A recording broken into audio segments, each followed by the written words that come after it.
오늘 성경 말씀은 이사야 40장 1절에서 11절입니다. 이사야서 40장부터 66장까지는 이스라엘의 바빌론 포로 회복과 메시아 왕국의 영광에 대한 예언입니다. 여기서 우리가 기억해야 할 것은 바벨론 포로 회복은 이사야 선지자가 활동하던 시대로부터 최소한 100여 년은 지난 뒤에 있을 일이란 것입니다. 이사야 36장부터 39장은 히스기야 시대, 그중 BC 701년쯤에 있었던 역사적 사건들을 기록하고 있는데, 이때 유다가 바벨론에 의해 완전히 멸망하기 약 110여 년 전입니다. 그리고 이스라엘의 1차 바벨론 포로 귀환이 이루어지기 약 160여 년 전입니다. 그에 반해 이사야서 40장 이하는 바벨론 포로기 말을 그 배경으로 하고 있습니다.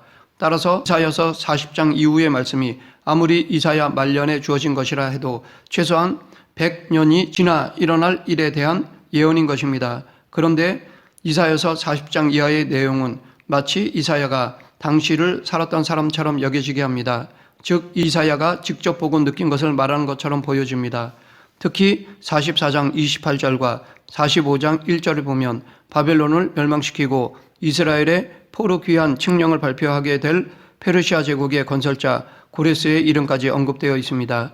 이것은 바벨론 포로 귀환을 경험하지 않은 사람의 기록이라고는 보기가 어렵습니다. 그렇기 때문에 성경에 대하여 부정적인 입장을 가지고 있는 사람들은 40장 이하의 내용을 우시아 왕 때로부터 히스기야 왕 때까지 활동한 아모스의 아들 이사야의 기록이 아니라 다른 이사야의 기록이라고 보고 있습니다.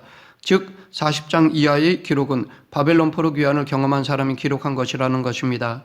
심지어 어떤 사람은 이사야서 56장 이하의 내용은 제3 이사야의 작품이라고 보기도 합니다. 이렇게 볼 경우 이사야의 저자는 2사람이나 3사람이라는 결론에 이르게 됩니다. 그리고 그렇게 된다면 이사야서는 시대가 다른 여러 이사야의 기록을 후대의 어떤 편집자가 수집하여 하나로 편집한 것이 될 것입니다. 그러나 이사야서를 이런 식으로 토막내어 여러 사람의 저작물로 보려는 사람들은 하나님의 전지전능하심, 성경의 진정성과 영감성을 부정하려는 악한 의도가 내재되어 있다고 볼 수 있습니다. 그러나 본서가 전지전능하신 하나님이 당신의 종을 감동하사 기록하게 하신 것임을 받아들인다면 이사야서가 한 사람에 의해 기록된 것임을 의심할 이유가 없습니다. 오늘 본문 안에 담겨있는 하나님의 은혜에 대해 알아보겠습니다. 먼저 그러면 유다 백성들은 왜 바벨론에 포로로 끌려가 공고한 생활을 해야만 했을까요? 그것은 그들의 죄 때문이었습니다.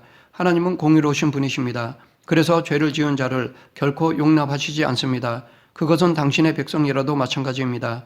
하나님은 당신의 선민으로 택한 이스라엘 백성들에게 많은 자비를 베푸시어 그들의 거듭된 범죄에도 불구하고 오래 참으시며 선지자들을 세워 회개할 것을 촉구하였습니다.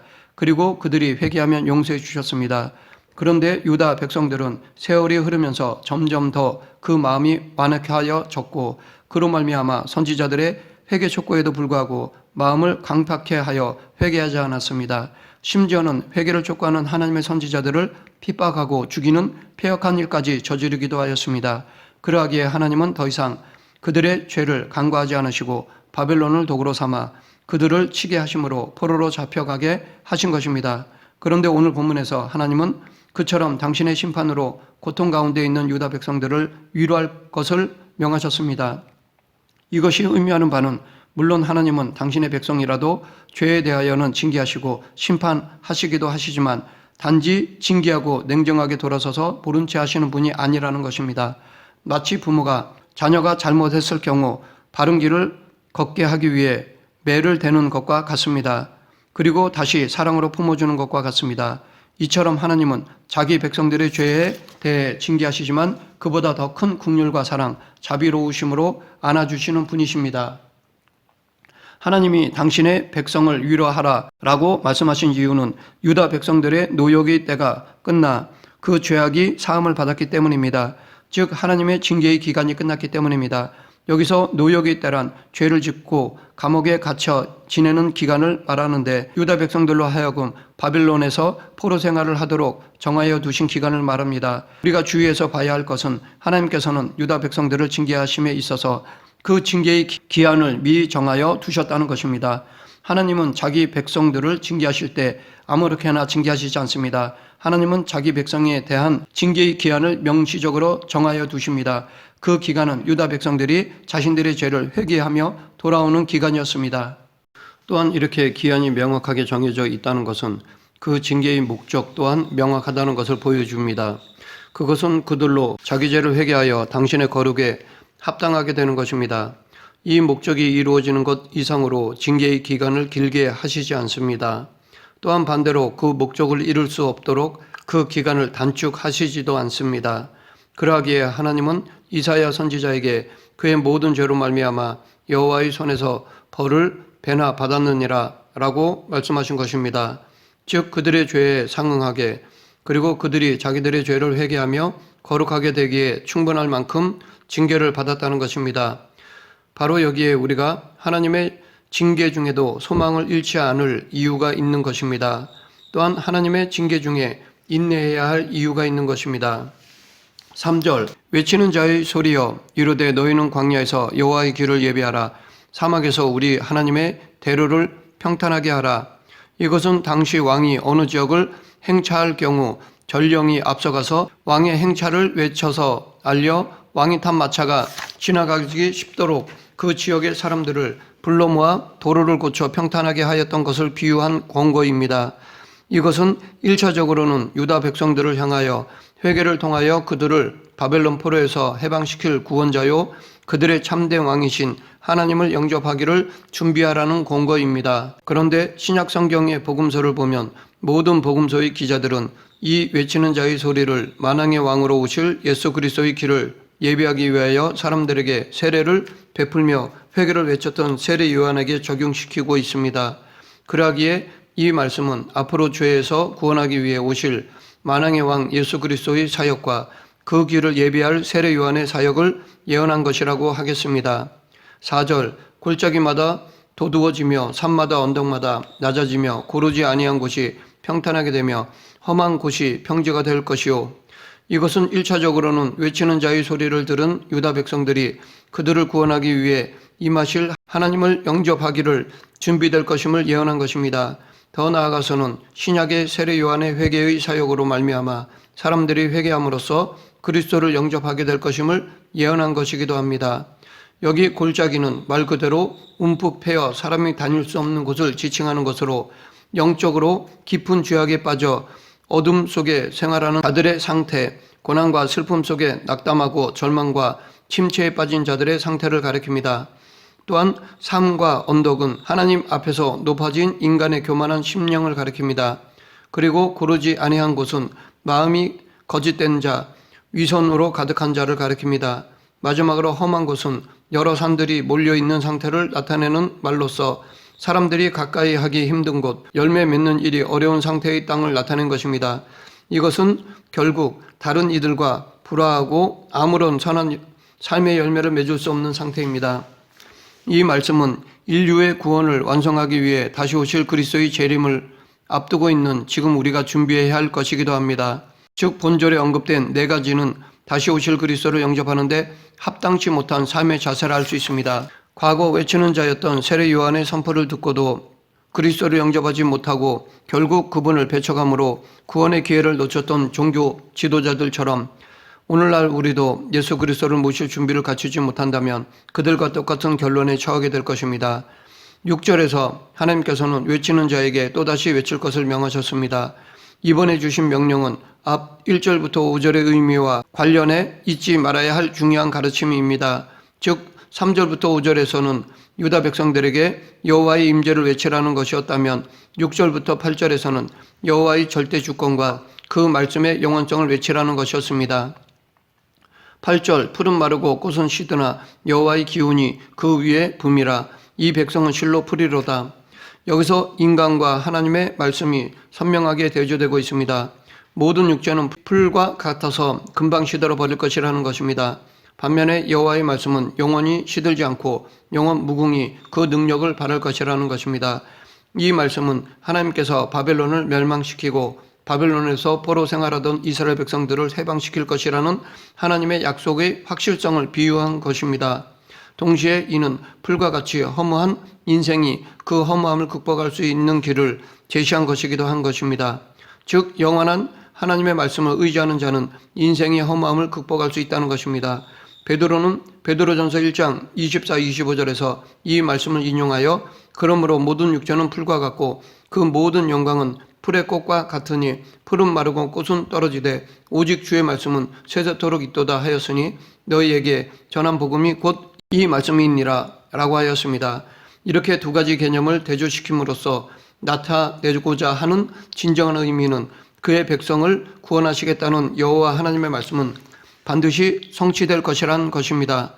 그리고 하나님의 백성을 압제하는 세력이 아무리 강하다 할지라도 혹은 그 제국의 영광이 아무리 눈부실 정도로 대단하고 찬란한 것이라 할지라도 그것이 여호와의 말씀을 뒤집을 수 없다는 것입니다.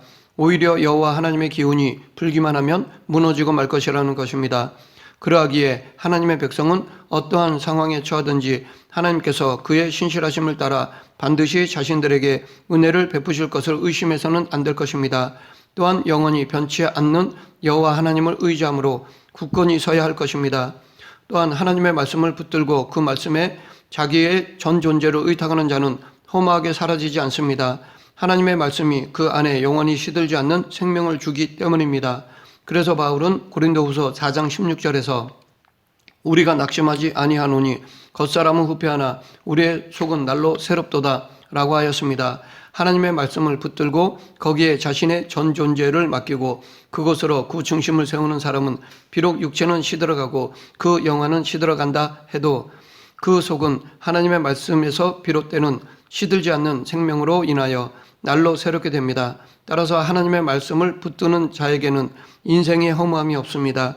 이와 관련해서 우리는 성경에서 하나님을 경외하는 자들, 하나님의 말씀을 붙드는 자들의 삶 가운데 공통적인 것을 찾아볼 수 있습니다.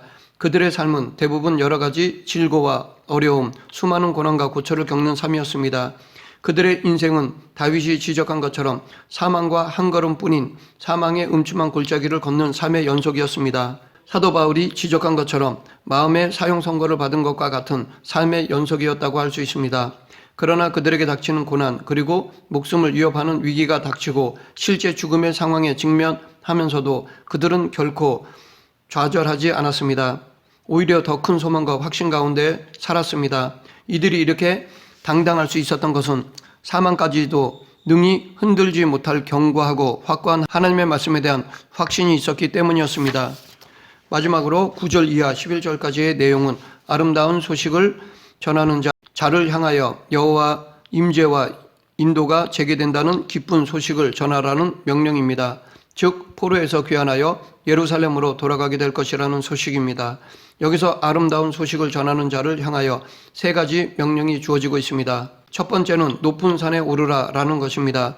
여기에서의 높은 산은 매우 높아서 감히 쳐다보기 힘든 고지를 나타냅니다. 이것은 가능한 한 가장 높은 곳에 올라 복음을 전해야 한다는 것으로 그 이유는 높은 곳일수록 더 효과적으로 복음을 전파할 수 있기 때문입니다. 두 번째는 힘써 소리를 높이라 라는 것입니다. 이것의 표면적 의미는 복음을 효과적으로 전하기 위해 최대한 큰 소리로 분명하게 말해야 한다는 것이고 내면적 의미는 자신이 전하는 그 복음에 자긍심을 가지고 확고하게 선포하라는 것입니다. 즉 하나님의 복음은 부끄러워할 것이 아니라 당당하게 선언해야 할 가장 복스럽고 영광스러운 진리라는 것입니다. 세 번째는 두려워하지 말라는 것입니다. 복음을 전할 때는 담대해야 한다는 것입니다. 또한 동시에 자기가 전하는 말씀이 반드시 이루어질 것이라는 확신을 가지라는 것입니다. 실제로 복음을 전할 때 상대방이 복음을 거절할지도 모른다는 생각으로 두려울 필요가 없습니다. 왜냐하면 우리에게는 전할 의무만 있지 믿게 만드는 책임은 없기 때문입니다. 이 예언이 이루어지는 때는 BC 538년경 내지는 그 직전입니다. 이사야는 하나님의 말씀에 불순종하고 범죄한 유다 백성들을 향하여 하나님께서 그들을 이방 나라의 포로로 잡혀가게 하실 것이라고 예언하였습니다.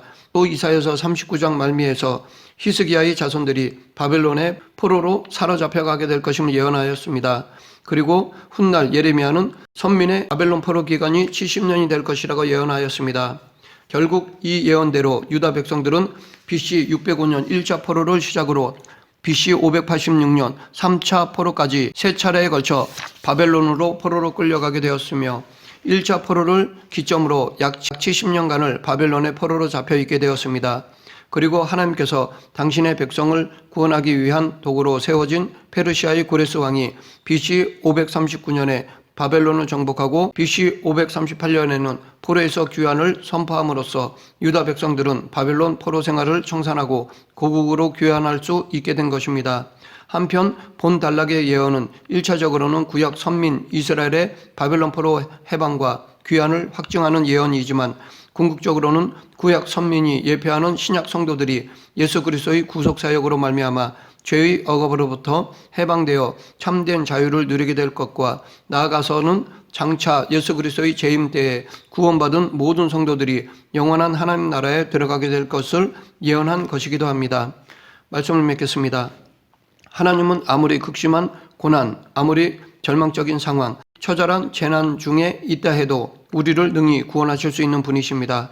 그러므로 혹 지금 고난의 자리, 슬픔의 자리, 절망의 자리에 있다 하더라도 하나님의 선하시고 진실하시며 신실하신 성품과 역사를 묵상하고 그분의 말씀에 귀를 기울여야 합니다. 그럴 때 주님과 함께 독수리가 날개쳐 오르듯 우리를 짓누르고 있는 것을 털어버리고 일어서는 역사를 체험하게 될 것입니다. 우리 모두 하나님을 확신하며 살아가는 그리스도인이 되길 간절히 축원합니다. 기도하겠습니다.